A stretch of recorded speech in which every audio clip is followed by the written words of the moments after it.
ओम शुभंकर्ये नमः। गुरु ब्रह्मा गुरुर्विष्णु गुरुर्देवो महेश्वरः गुरु साक्षात् परब्रह्म तस्मै श्री गुरवे नमः।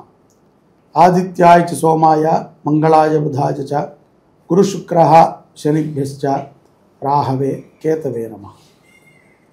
निखिल श्रेयोदायिनी सर्वकार्य सिद्धिप्रदा परब्रह्मस्वरूपिणी शुभंकरी नमोस्तुते। अस्मत् श्री गुरुचरणारविंदाभ्यां नमः। श्री श्री श्री गणपति सच्चिदानंद सद्गुरुभ्यो नमो नमः। महागणेशाय नमः। आदित्यादि नवग्रह देवताभ्यो नमो नमः। मिथुन राशि జాతకులకి ఈ యొక్క డిసెంబర్ మాసములో ఉద్యోగపరమైనటువంటి చికాకులు ఏమాత్రము ఉండవు. ఉద్యోగములో చాలా ప్రశాంతతను పొందుతారు. కొంతమంది అయితే గత కొద్ది మాసాలు కానీ వ్యక్తిగత జాతకము రీత్యా కానీ ఉద్యోగంలో ఏమాత్రమైన ఇబ్బందులు ఉండుంటే అవి ఈ మాసములో గోచారం రీత్యా ఉండవు. చాలామంది చాలా రకాలైనటువంటి పరిహారాలని ఈ యొక్క యూట్యూబ్ మాధ్యమం ద్వారా మనకు చెప్తూనే ఉంటారు. ఎంతోమంది ఫాలో అవుతూనే ఉంటారు. కొంతమందికి నడుస్తూ ఉంటాయి, కొంతమందికి అవి జరగకపోవచ్చు. అందరికీ అన్ని రకాలుగా కూడా జరుగుతుంది అని మనం అనుకోకర్లేదు. కానీ గోచార ఫలితముల రీత్యా ఇప్పటిదాకా గత 5-6 సంవత్సరాల నుంచి మేము చెప్పడం మొదలుపెట్టినప్పటి నుంచి కూడా ఎక్కువ శాతము కొంత బాగుందండి, మాకు మీరు చెప్పిన విధంగా మీరు అన్నారు. కానీ డిసెంబర్లో జరుగుతుందనో జనవరిలో జరుగుతుందనో అది ఒక నెల ఆలస్యంగా జరిగింది, ఒక నెల ముందే ఇలా జరిగింది మాకు అనేటువంటి కామెంట్స్ మాకు పెడుతూనే ఉంటారు. నేను మీ అందరికీ చెప్పేటువంటి విషయం ఒకటే, గోచార ఫలితము ఒక 30 నుంచి 40% వరకే మానవాళి మీద ప్రభావం చూపుతుంది. అలాగే స్వజాతకము కూడా మన యొక్క పూర్వజన్మ కర్మఫలానుసారముగా ఒక 50%, 60% వరకే మనకు పనిచేస్తుంది. మిగతాది మనకున్నటువంటి దైవ బలముతో, మనకున్నటువంటి వాక్పటుత్వంతో మనం చెప్పగలిగి ఉండాలి. ఎదుట వారికి చెడు చేయాలని ఎవరికీ ఉండదు. ఏ మానవుడు కూడా అలా ఆలోచించడు. ఒకవేళ అలా ఆలోచిస్తే వాళ్ళు మానవులే కాదు, ఏదో భూత మండలాన్ని నుంచి మనతో పాటు జీవిస్తూ మన యొక్క కీడును కోరుతున్నారు ఆ భూతాలు. కాబట్టి అనవసరమైనటువంటి మనము భయాలకి లోను కాకుండా ఏది అవసరమో అంతవరకు మనం తెలుసుకోవటం ఉత్తమం. మనం తెలిసి తెలియక ఎవరో ఏదో చెప్పారు ఇది బాగుంది అని అనుకుని అటు వెళితే అది వాళ్ళ ప్రారంభం, పర్వాలేదు. అది ఎంత దూరం వెళ్ళినా కూడా ఎప్పుడో ఒకప్పుడు తిరిగి ఒకసారి వెనక్కి చూస్తాం మనం. అయ్యో మనం వెనక దేన్ని వదులుకున్నామని. ఆ రోజున అంత దూరం నుంచి వెనక్కి రావాలి వదులుకున్న దానికోసం. కాబట్టి సంసార జీవితంలో ఇదంతా అందుకనే చెప్తున్నా, సంసార జీవితంలో ఉన్నటువంటి కొన్ని సమస్యలు చాలామంది మిథున రాశి వాళ్ళు మా జాతకపరంగా మాకు ఇలా అయిపోతుంది, డైవర్స్ దాకా వెళ్ళాము, టర్నింగ్ తిరిగిపోయాము, ఎందుకో 10 ఏళ్ళైంది, పిల్లలు పుట్టారు కానీ ఇప్పుడు వద్దనుకుంటున్నాం. ఈ విదేశీ పోకడని తీసుకొచ్చి తల్లిదండ్రులు వద్దన్న వివాహాన్ని చేసుకున్నటువంటి వాళ్ళు మిథున రాశిలో, జాతకాలు కలవకపోయినా సరే పెళ్లి చేసుకున్న వాళ్ళు, ఏదో మొక్కుబడికి సంసారం చేసేటువంటి వాళ్ళు కొంత ఇబ్బంది పడటాన్ని మనం చూడవచ్చు. కాబట్టి ఆ యొక్క వివాహ జీవితంలో మాత్రం తెలివిగా, ఎంతో మెచ్యూరిటీగా ఒకసారి ఇచ్చినటువంటి మాటని మనము గుర్తుపెట్టుకుని దానికి కట్టుబడి ఉండటము చాలా మంచిది. సర్వసాధారణంగా ఎవరైనా విడిపోతారు అంటే కొంతమందికి ఉత్సాహం ఉంటుంది, ఎట్లా విడగొట్టేయాలి, ఏదో ఒకటి చేసి దూరం చేసేస్తే ఏముందిలే. అక్కడ వాళ్ళు పెద్ద పెద్ద మనం పేర్లు చెప్తాం, రజనీకాంత్ గారి ఇంట్లో అవ్వలేదా, నాగార్జున గారి ఇంట్లో అవ్వలేదా, ఇంకో వాళ్ళ ఇంట్లో ఏమైందో ఏంటో మనకి తెలియదు. కానీ మన ఇంటి పరువు అయితే, మన ఇంటి గౌరవాన్ని అయితే మనము బయట వేసుకుంటాం. పెద్ద పెద్ద వాళ్ళ ఇళ్లలో అయినాయి అంటే వాళ్ళు దాన్ని ఎంత బాధపడుతున్నారో మనకి తెలియదు, మనం చూడం. మనకి తెర ముందు కనిపించేటువంటిదే కావాలి, తెర వెనక కనిపించేటువంటి గొడవలు కానీ వాళ్ళకు ఉన్నటువంటి టెన్షన్ కానీ మనకొద్దు. మనకి మాట్లాడుకుంటానికి ఆ సమయం ఉంది, మన కుటుంబం గురించి మనకు సమయం లేదు. ఇదే విషయాన్ని ఎంతమంది కలిసున్నారు అని మనం చూడం. ఎక్కడో గుటుగో ఒకడు విడిపోతే వాడినే పట్టుకుంటాం. కలిసి కాపురం చేశారు కదా, దాన్ని మనం పట్టుకోం. ఎన్ని గొడవలు వస్తాయి అని బయటికి కనిపించేటువంటి ప్రతి వాళ్ళ నవ్వు వెనకాల అపారమైనటువంటి బాధ ఉంటుంది. అది మనం గుర్తించాలి. నువ్వు ఇంకొకటి అపోజిషన్లో నువ్వు గుర్తిస్తున్నప్పుడు నువ్వు ఇటుపక్క పొజిషన్లో ఉన్నది కూడా గుర్తించాలి. లేదు అంటే నీ జీవితం నువ్వు చూడాలి. అది కూడా నీకు ధర్మము అని ఏదైతే చెప్పిందో దానికి కట్టుబడి. అంతే తప్ప నాకు ఇది నచ్చింది కాబట్టి ఇలా చేస్తానండి అని అనకూడదు. నువ్వు సమాజంలో ఒక మంచి వ్యక్తిగా నువ్వు బతకాలి అంటే, మంచి అంటే ఏంటి, డబ్బు ఉండటము, లేకపోతే పరపతి ఉండటము, లేకపోతే హోదా ఉండటము, లేకపోతే ఎదుటివాడిని తొక్కేయటము మంచితనం కాదు. నిన్ను నువ్వు నిలబెట్టుకోవటం మంచితనం. నీ గురించి 10 మంది మంచిగా మాట్లాడుకోవటం మంచితనం. అటువంటి స్థితి వివాహమైనటువంటి ప్రతి ఒక్కరిలో కూడా ఉండాలి అని ఆకాంక్షిస్తూ మీ యొక్క సాంసారికమైనటువంటి జీవితంలో ఇతరుల యొక్క ప్రవేశాన్ని తీసుకోకండి.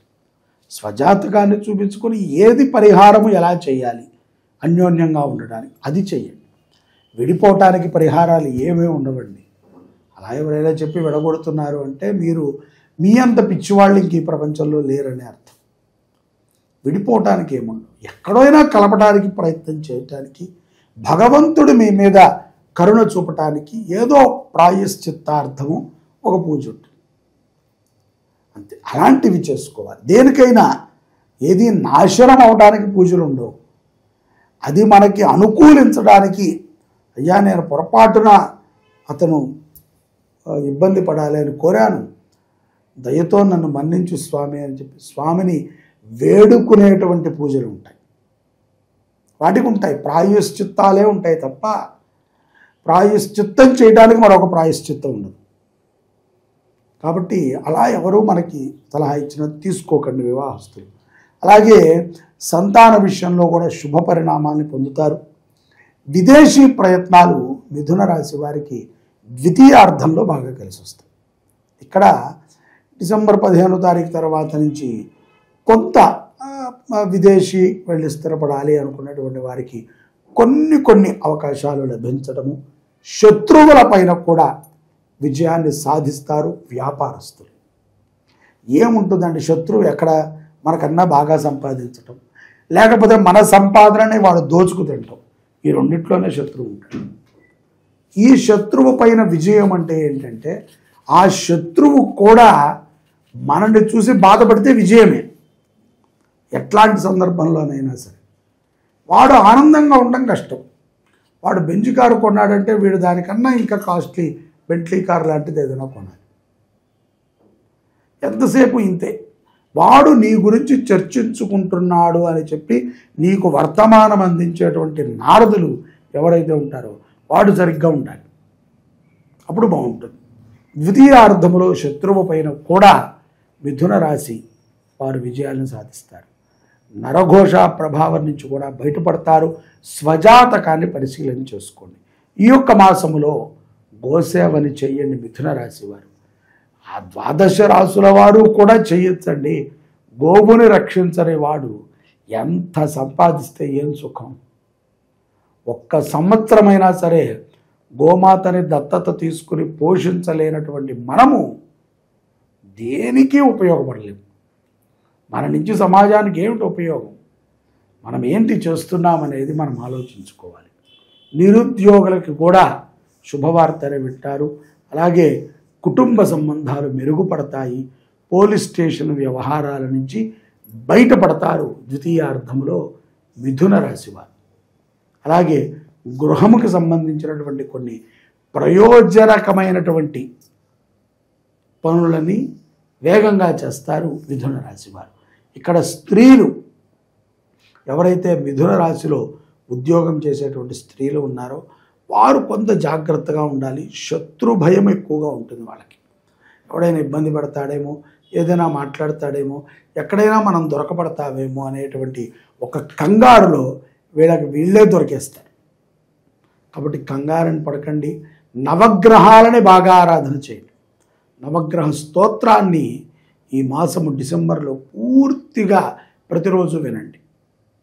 అలాగే నవగ్రహాలకు సంబంధించినటువంటి ధాన్యాలని నానబెట్టి ఉడకవేసి కొంత ఉప్పుని కలిపి గోమాతకు తినిపించండి. ఒక చిటికెడు ఉప్పు, ఏదో పచ్చి పదార్థంలా ఉండకుండా ఏదో చిన్నపాటి రుచి ఉంటే దానికి మంచిగా తింటుంది ఆహారం.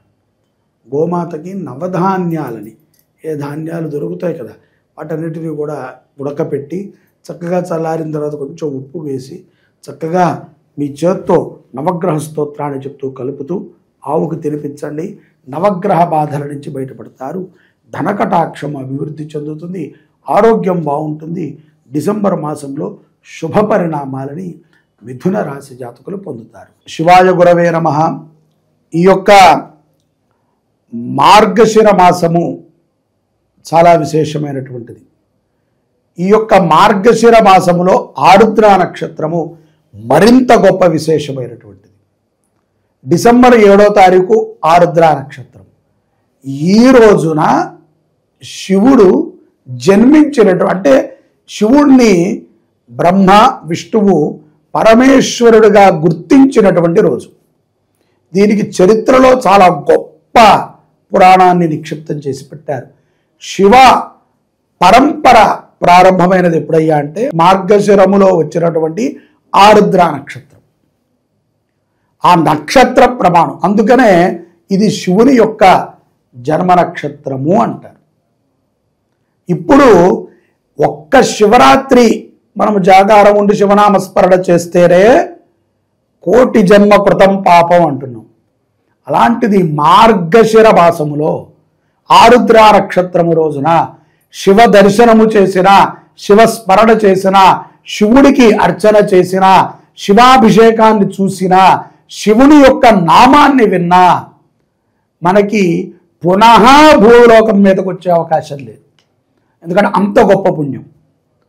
మార్గశిర మాసములో ఆరుద్ర నక్షత్రానికి అంత పుణ్యం. అటువంటిది శ్రీ శుభంకరి దేవస్థానంలో డిసెంబర్ 7వ తారీఖున స్వామివారికి ఉదయం ఏకాదశ రుద్రాభిషేకాన్ని చేస్తున్నాం మహన్యాసపూర్వకంగా.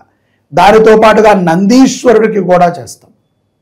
దానితో పాటుగా స్వామివారికి విశేషమైనటువంటి అన్నార్చన కార్యక్రమాన్ని 7వ తారీఖు చేస్తున్నాం. మార్గశిర ఆరుద్ర నక్షత్రము డిసెంబర్ 7వ తారీఖు అన్నార్చన, ఏకాదశ రుద్రాభిషేకము, మృత్యుంజయ సహిత రుద్ర హోమాన్ని మన దేవాలయంలో మనం చేసుకుంటున్నాం. ప్రతి ఒక్కరూ మీ దేవాలయాల్లో కుదిరితే చేయండి, లేకపోతే ఇక్కడ మీ గోత్రనామాలు నమోదు చేసుకోండి. 516 రూపాయలు కడితే ఇంత కార్యక్రమం మన పేరు మీద జరుగుతుంది. అందరూ ప్రతి ఒక్కరూ కూడా అవకాశం ఉన్నవాళ్ళు 516 చెల్లించటం, మన పేరును నమోదు చేసుకుంటాం. మన యొక్క శుభంకరి ఫేస్బుక్లో లైవ్ పెడతారు. మన భక్తి సమాచారం వాళ్ళు కూడా లైవ్ ఇస్తారు. అందరూ ఆ రోజు శివదర్శనం చేయాల్సిందే, ఆ రోజు శివదర్శనం చూడాల్సిందే. మీరు కట్టండి కట్టకపోండి, అది మీ యొక్క ప్రారంధము, మీ యొక్క ధనముకు సంబంధించిన విషయం. దర్శనము చేయండి, పుణ్యం పొందండి, అంతే పోను అదేనే చేయండి. చూడండి, ఫేస్బుక్లో చూడండి, యూట్యూబ్లో చూడండి, లైక్ చేయండి, ఒక నమస్కారం పెట్టుకోండి, చాలు. శివ దర్శనం అంత పుణ్యం. మార్గశిర ఆరుద్ర నక్షత్రము అది రేపు డిసెంబర్ 7వ తారీఖున అందరూ కార్యక్రమంలో పాల్గొనండి. పరమేశ్వరుడి యొక్క సంపూర్ణ అనుగ్రహాన్ని పొందండి. జై శుభంకరి.